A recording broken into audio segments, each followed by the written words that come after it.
All right, we are honored to have for the rest of this month. I give you our friend DC. DC, please take over. Thank you so much, Howard. My name is DC. I'm grateful I'm an alcoholic. I'm grateful to be here with you guys today. I'm grateful to be sober.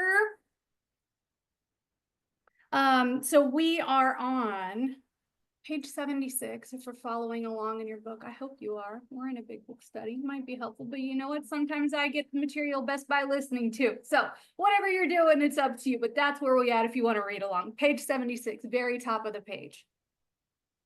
If we can answer to our satisfaction, I'm going to pause right about here and we're going to walk it back for just a second. Because if we can answer what to our satisfaction, right? And if we flip back just one page, here's where we're at in the book, right? We've just finished reading and in our process of working the steps, we've just finished our 5th step with our sponsor. And when we've had an opportunity to go through that exercise, through that opportunity to have that experience in these rooms, when we go home, we sit quietly for an hour and they give us very clear instructions on what we're to do. And here's what they say. And this is what we're trying to answer to our satisfaction. At the very bottom of the page, last paragraph, it says, carefully reading the first 5 proposals, we ask if we've omitted anything, for we are building an arch through which we shall walk a free man at last. Is our work solid so far? Are the stones properly in place? Have we skimped on the cement put into the foundation? Have we tried to make mortar without sand? So these are the questions that we're asking ourselves as we're coming out of this 5th step process with our sponsor. And you know, we come out of this 5th step with our sponsor and having done step 4, I heard something really interesting shared in a meeting earlier today. A woman said, we don't do a 4th step to see who we are. We do a 4th step to see who we are not. And that hit different when I thought about it in that way, right? Enabling me to see who I am not, enabling me to see like the character defects that I'm holding on to that are preventing the development and the growth of new assets, of me being able to become the human being that God intended me to be, right? To grow in his image and his likeness. And often I've come out of this and I'm holding on to some stuff. I'm holding on to some defects. I'm not even necessarily holding on to them, but I'm aware of what they are, right? Because that's kind of where step 6 starts. And that's what we're going to read right here. If we can answer to our satisfaction, then we look at step 6. And step 6 in its print is we're entirely ready to have God remove all these defects of character. And it says, goes on to say, we have emphasized willingness as being indispensable.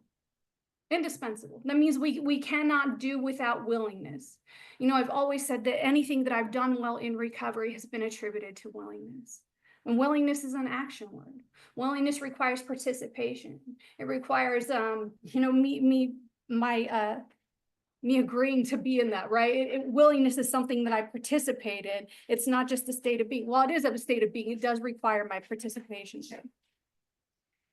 We've emphasized willingness as being indispensable. Are we now ready to let God remove from us all the things which we have admitted are objectionable? To have God remove these things. Because I think about it, you know, and it talks about earlier in the book, like we could wish to have moral and philosophical convictions galore, right? We can want to be good people. We can have these ideals of who we want to be in our heads. But we clearly now have these defects. We understand, you know, a life that we've been living run on self-will, probably mostly driven by fear, self-pity, dishonesty, resentment, right? All these things that come up through the inventory process. These are all the things that are blocking us from being able to live a life that is aligned with God's will. So we have to let God remove these things which we've admitted are objectionable, that are not serving us. Sometimes we think they are, but they're not, right? And it says, can he now take them? Every one. If we still cling to something, we will not let go. We ask God to help us be willing. That last line is a prayer. That's instructions for a prayer. If I've got something, please, if I've got something that I'm not willing to let go of, And sometimes I have things that I'm not willing to let go of. We ask God, we invite God to be a part of the solution, to help us be willing, right? And that's all that the book says for step 6, is this paragraph that we've just gone through, right? We invite God to be a part of the solution, something as simple as that. You know, I've thought about this a lot. You know, there's so little printed in the big book on step 6, right? And because of that, it doesn't mean that it's insignificant. If you ask me, step 6 and 7 are two of the most impactful, powerful steps. I mean, they're all important, don't get me wrong, but they are two of the most impactful, powerful part of the 12 steps.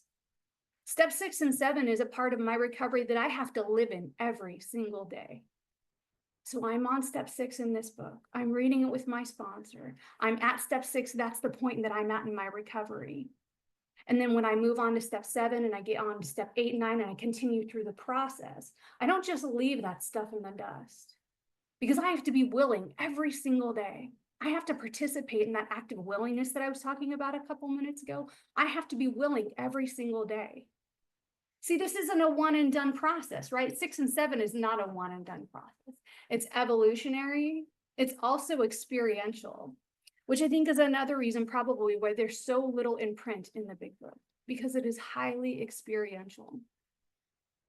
You know, I've heard in the rooms, you know, God cannot be explained. He can only be experienced. And this is like a prime part of the step work where that is very evident for us.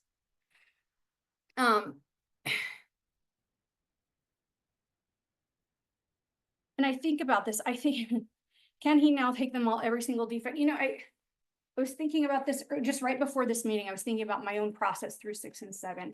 And, you know, when I read 6 and 7 at the beginning of my recovery, when I worked my first steps, I'm one of those alcoholics that I came in, I got immersed in big book studies, and I got right into the book with a sponsor. And I worked my steps voraciously, one after the other, without pause, without hesitation, which is fantastic because I got through the work quickly. But 6 and 7 are really easy to do a flyby in that regard. And I will tell you guys that it wasn't until I was almost 3 years sober that I started to have some really profound experiences around step 6 and step 7.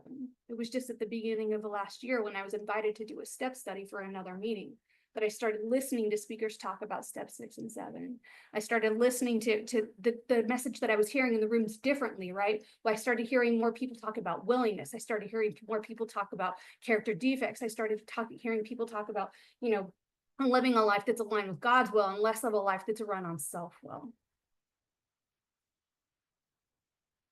And so I figured some stuff out. You know, I know who I am, and I know who I want to be, and I know who I don't want to be.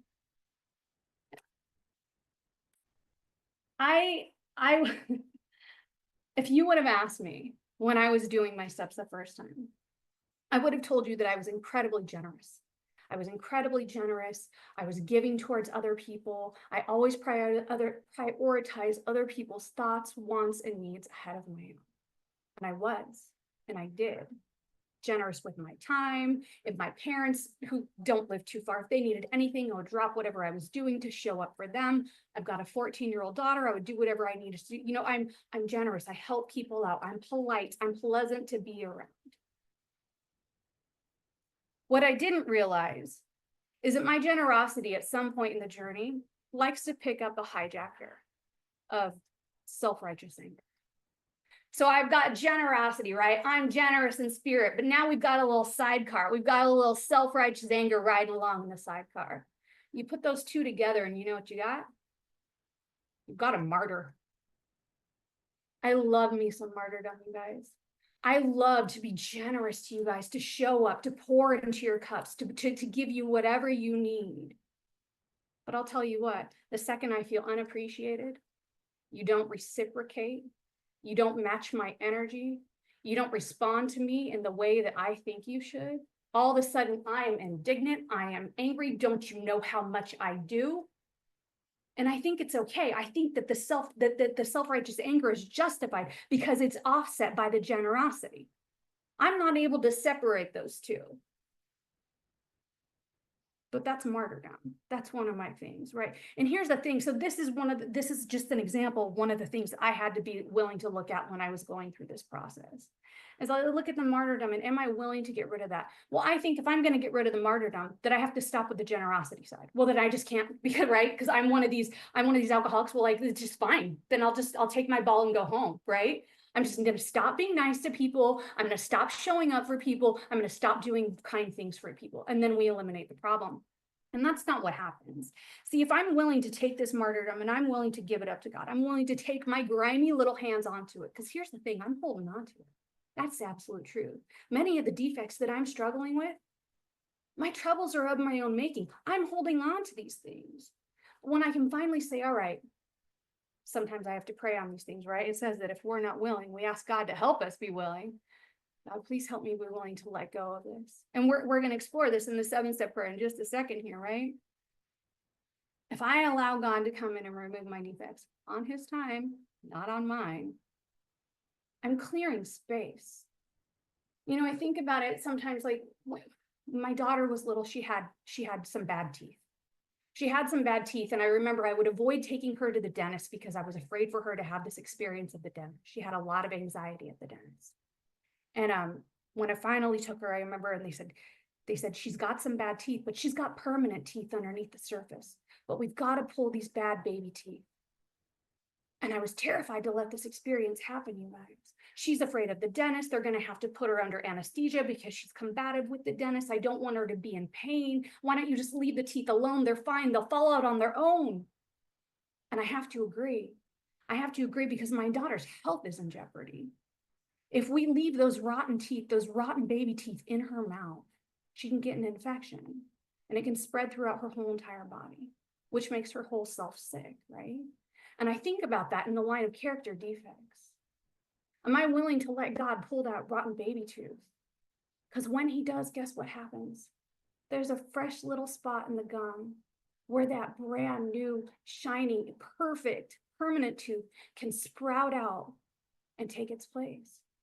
It's kind of a weird analogy for character defects, you guys, but that's what God put in my heart today. So that's what we're rolling with. We're talking about baby teeth and adult teeth, and that's kind of what happened. But I think about that, you know what I mean? Well, I had to be willing to say, I don't know what's best for this child. I've got a medical professional, a dental professional who's giving me suggestions. Am I willing to set aside what I think I know? I think I know what's best. I think I know what the best outcome is going to be. Plot twist, alcoholics and addicts are terrible predictors at outcomes. I promise you that. So I let the doctor come in and I do what they need to do. And we get through the process and everything is okay. And here's another thing. Sometimes I hold on to these things because I'm afraid. I'm afraid if I let go of my defects. See, most of these things are born out of self-preservation. I've cultivated these things over the years to keep myself safe, to keep myself protected, to not let people in or to manipulate people to create an outcome. But back in step 4, which we read probably a few weeks ago, it tells us we are now in the basis of trusting infinite God rather than our finite selves. So this is another opportunity to practice that, to trust infinite God in this process. And we move on to this next paragraph, you guys, and this is the 7th step prayer. It says, when ready. Remember, we got to be entirely ready. So when ready, we say something like this. My Creator, I am now willing that you should have all of me, good and bad. I pray that you now remove from me every single defect of character, which stands in the way of my usefulness to you and my fellows. Grant me strength as I go out from here to do your bidding. Amen. We have then completed step 7. Now I'm going to walk it back a little bit, right? I love the 7th step prayer. You know, and I've got to tell you that one of the things, and this is just kind of like a little side note here, you know, when I was doing my step work, you know, my sponsor had me go through the book and identify any spiritual terms that agitated me. Any spiritual terminology in the book that kind of made me feel a little, ugh, right? To eliminate some of that prejudice. One of those words, one of those phrases was my Creator. It stirred something up inside me. It just didn't resonate with me, right? And so now we get to this really pivotal point, and we've got this prayer, and it starts off with my Creator.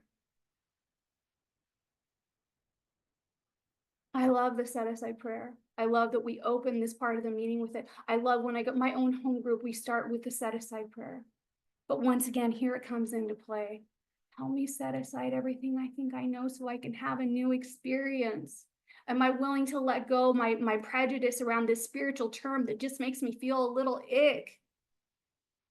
Because if not, I can't get past it, right?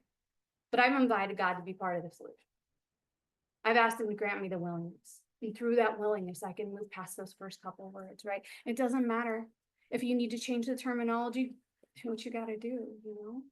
We don't have any monopoly on how you refer to your God in your life. We don't have any demands. There's no papers you need to sign. We don't expect you to follow a certain, list of vernacular or what you say. How you refer to your God is your business. But in this print, as we're going through the book, we're going to keep it pure. My Creator, I'm now willing. That willingness part's come into play again. Willingness requires my participation. That you should have all of me. We've been talking a lot about character defects. We're talking a little bit about assets. We're talking about the opportunity to clear away some of the ick so we can bring in some of the fresh, right? Throwing out the old produce so we can bring in the fresh produce, whatever, produce teeth. I don't know where we're going, guys, but this is where we're going. That you should have all of me, good and bad. It doesn't say that we just ask God to come in and remove our defects. It doesn't say that I've got this list in front of me. Here's what's wrong. Here are the defects that have really, really stood out to me. Here are the ways that my life run on self-will has affected me. Here are all the ways that I've been fearful. Here are all the ways that I've been dishonest. Can you take these things? It says take all of it, good and bad. Because here's the thing. I don't know what's good and what's bad. Not really. I might think I do. But I can take some of my assets. I can take some of the best qualities. I can take some of my best attributes and I can minimize them. I can not acknowledge them. I can dismiss them. That's just who I am. That's just the way things are. Doesn't everybody do that? I can dismiss a lot of my assets as an alcoholic. See, as alcoholics, a lot of the assets and attributes that we have position us to be uniquely helpful to other alcoholics. I can dismiss those things real easy. And on the flip side, I can take the things that are defects, the things that are objectionable. I can minimize and justify those like you would not believe. Everybody does it. It's just a little white lie. Everybody, you know what I mean? It doesn't, like, I have a way of, you would have done this too. He did it first. Like, all these childish antics is really what it is to justify and minimize my bad behavior. So they cut out the middleman here. They're like, no. DC, you don't get to decide what's good and what's bad, what you're going to give to God, what not. Just like you're going to go to him and you're going to drop it all there. That's what we get to do, good and bad. Let God decide what we keep and what gets removed, with a willingness to trust that anything that gets removed from my life, any person, any behavior, anything that gets removed in my life has always been replaced by something better. It doesn't matter if it's a tangible thing, if it's a job, if it's a personality characteristic, if it's a relationship. God has never removed anything from me and not replaced it with something better. I look back at my history even before I got sober. My needs have always been met. Maybe not all my wants. More on the basis of trusting infinite God rather than our finite selves. We've made a decision to no longer run the show. We've made a decision to get out of the manager seat. I don't get to sit in that director chair anymore. There's a lot of humility that's required in step 7. I get to show up to God and say, okay, I've been holding on to this one because it's kept me safe. And you can have it all. Please remove from me every single defect of character which stands in the way of my usefulness to you and to my fellows. Notice it says usefulness. It doesn't say happiness. It doesn't say productivity. It doesn't say success. It says my usefulness. Please remove from me anything that stands in the way of my usefulness to you and to my fellow travelers in and out of the rooms, to the people that I encounter in my home, occupation, and affairs, inside and outside of the rooms. Grant me strength as I go out from here to do your bidding. I have to remind myself frequently. Sometimes I know you'll be shocked that this is coming out of the mouth of an alcoholic, but sometimes I think I know what's best for other people. I know it's who does that, right? I think I know what's best for other people.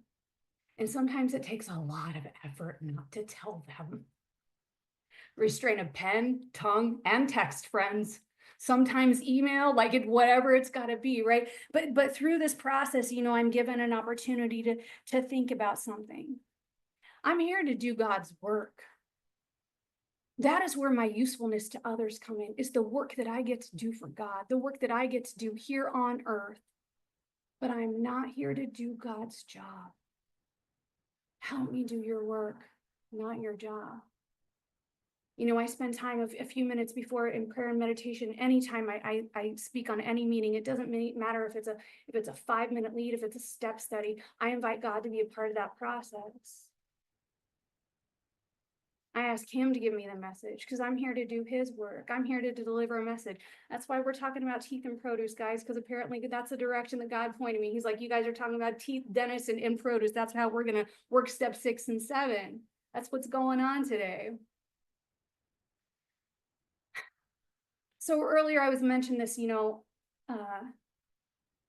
that last year when I was coming up on my 3rd year of sobriety, that I started to have this experience around 6 and 7.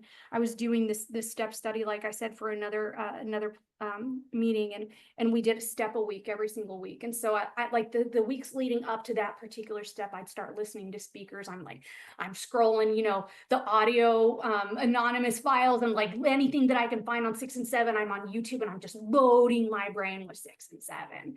And I'm hearing all this messaging around 6 and 7. But here's the thing, I'm sitting in meetings, you guys, and I'm irritable, right? And I'm listening to people share, and I feel like the meetings aren't hitting. I'm not getting a message. Why are my sponsees doing that? Why don't they take suggestions? Nobody listens to me, right? I am in this state of dissatisfaction, guys. I am in this active state of spiritual malady. And I start, like I said, I'm hearing all these messages around 6 and 7 in meetings, and I have this realization. I go to God in step 6 and 7, and it's almost like I've got all these rocks in my pockets, right? And I've got to give them all up. And so I go to God, and I pull them all out, and I lay them all at his feet. I'm like, here you go. There's all of me, good and bad. But right before I drop them on the floor, I look down, and there's this cute little pink one, this hot pink little pebble in my hand. And I'm like, I kind of like this one, right? Kind of like this one. It's really pretty. I think I'm going to keep this one. And I shove this pink little rock back in my pocket. And so I'm going through my life. You guys are like, what does the rock have to do with the meetings? I'm going through my life, right? And I'm restless, irritable, discontent. I'm taking inventory. I'm pissed off at people, excuse my mouth. I'm irritated by people. I'm agitated. There's nothing that makes me I'm like, recovery's just not hitting. What am I doing wrong? I'm praying, I'm meditating, I'm doing all these things, but I'm sitting in all this contempt and all this judgment of other people. I think I know what's best for other people. See, I'm real willing to turn all of my life over to God, all the things over to God that I find objectionable, except my romance, my finance, my friendships, sometimes even my sponsees. They're my sponsees. They're not my sponsees. I'm not their sponsor. I have the opportunity to work with other alcoholics. Sometimes I forget that because I'm an alcoholic and I've got an ego, and it rebuilds itself real easy. So anyway, I have this realization that the things that are causing me discomfort are of my own making. It's my own judgment. It's my own contempt. It's my own telling God to get in the passenger seat. Don't worry, buddy. I've got it from here. I'm going to drive for the next 5 miles. And then we're lost, and I'm upset, and I'm confused, and I don't understand why. I get to this point metaphorically where I reach into my pocket because I feel something there. And I pull out that shiny little pink rock.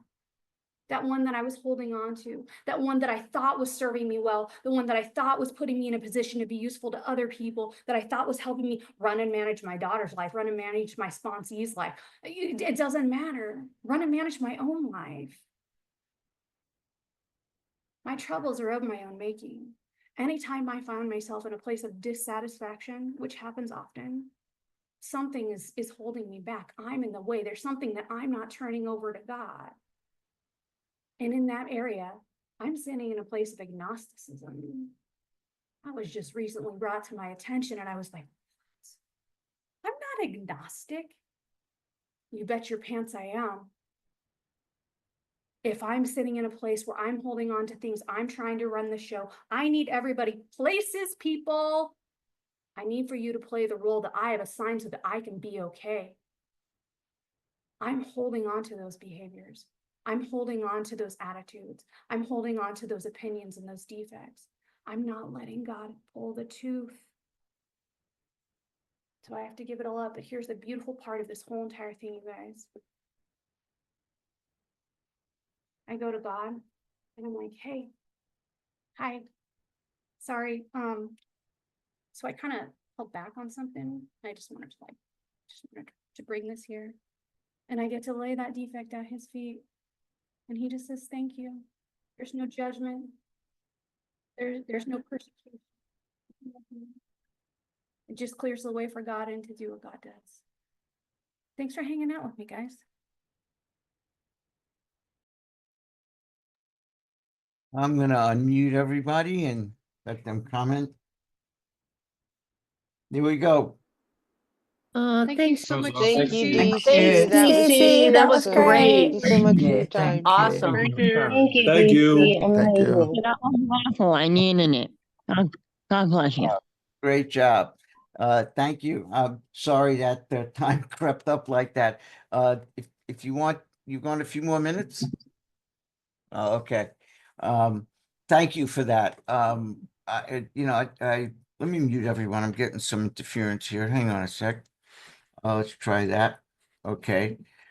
I love that you pointed out, God's bidding, not his job. That part of the 7-step prayer is how I got into the 7th step. Excuse me, because excuse me, I think the 7th step is probably our most misunderstood step of all because it's so brief. It's one paragraph. It seems like it's just a prayer, and that's what people say about it, that it's just a prayer, but it's not. There's directions crammed into that. And that sentence that you pointed out is how I found my way into that. God, grant me strength as I go from here to do your bidding. If I'm asking for strength, I am engaged in some activity. I'm doing something. And if I'm asking God to grant me strength, I'm asking for help. I'm asking for direction. I'm not doing the job. I'm asking for someone that power to help me, to guide me to do his bidding. And what is that bidding? Well, simply stated, it's not to be a source of confusion, it's to be a source of harmony. It is, and I loved that you brought in agnosticism. Every time we talk about we agnostics, I always wake people up by pointing out we are all agnostics, every one of us. And if you doubt it, just look at your life. What is the area of unmanageability right now? What is the area of uncertainty? What is the area of doubt? What is the area where you think that things aren't quite going the way I want them to go, and I gotta do this or I gotta do that, and it always comes out. That's why I think the chapter is entitled We Agnostics, because we are all agnostic, not just 50%. We're all agnostic. So thank you so much.